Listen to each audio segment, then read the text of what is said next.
We know that this is an energetic world that we live in. Everything is energy. Today I want to explain what is energetic entanglement or enmeshment and how exactly this happens, why it happens, and how you can understand if this is something you are going through. So energetic entanglement is when you are emotionally invested and attached to another being, where subconsciously you feel that this being is somehow providing you with some emotional or a spiritual necessity of yours. It could be, our basic spiritual needs are the feeling of feeling safe, sense of stability, security, love, appreciation, acknowledgement, acceptance. So these are some of the basic spiritual needs that all of us have. When, as a child, say in the first 7 years of your life, if your parents fail to provide this emotional support, then you are always looking for it. No matter your age, you can be 40, 50, 70, it doesn't matter.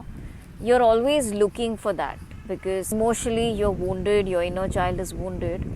So you have this wounded inner child in an adult's body. So it is important for you to understand what are the basic spiritual needs that we have. Now, say for example that as a child you never felt safe in your environment. So you always look for that sense of safety in other people, in places, in things you do. And when you subconsciously are convinced that this person in your life is going to provide you with this emotional need or spiritual need, you are attached to them. That is attachment, emotional attachment. So the attachment happens, the source of that attachment from your energy field is the wounding. So wherever you have those severe emotional and spiritual wounds, that is from where the cord or the energetic entanglement happens. So the source of your entanglement is your wound. It happens when you do not address your own childhood, is that you're very open and vulnerable energetically. Your field is very open and vulnerable. You will always be prone to attacks. No matter how much intense cleanse, spiritual work that you do, as long as these wounds are open in your energy field, there's always a high possibility that you're under attack. Energy field is under attack, and that can slip you back to your old timeline or a different timeline and not your highest timeline. So how do you know whether you are in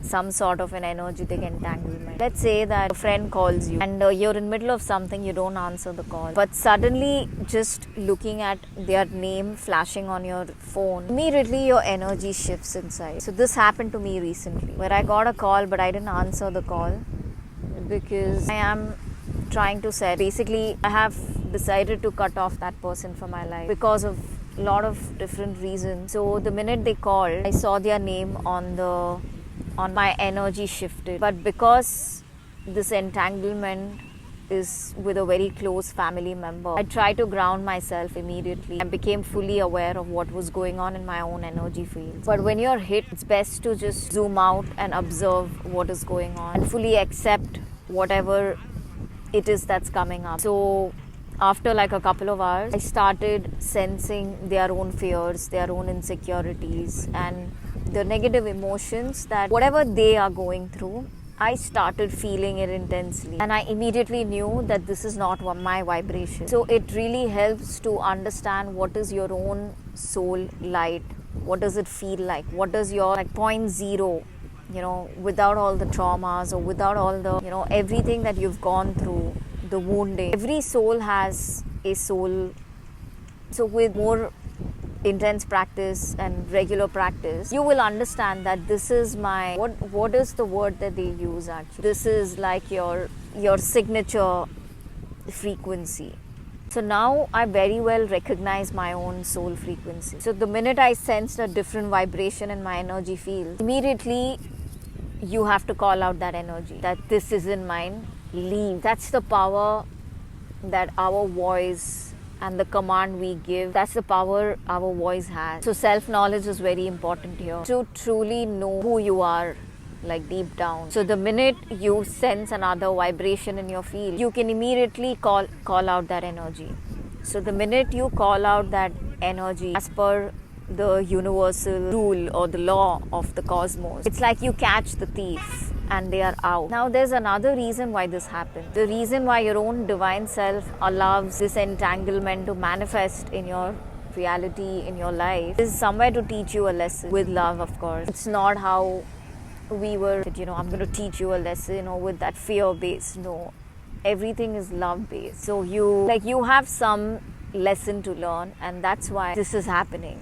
And the lesson can be rooted in your own. Like for me, suddenly a lot of fear came up when I sensed that I was under this energetic attack. So fear came up. So I have a lesson where I have to fully accept my own power, my own light, because somewhere subconsciously I gave away my power, and I would project my own untapped power onto them. And when I look at them, I go like, wow, you're so powerful. But it's actually like how we project our insecurities, we project our shadow aspects onto people. We also project our light and positive aspects onto people that you haven't fully realized within yourself. So the only way for you to close the cycle is to understand what is it that your higher self is trying to teach you. What is your soul lesson here? And you have to integrate it fully till you do not feel comfortable in your own energy again, fully anchored in your truth. Stay the hell out of people who can do this to you or do this to your energy field.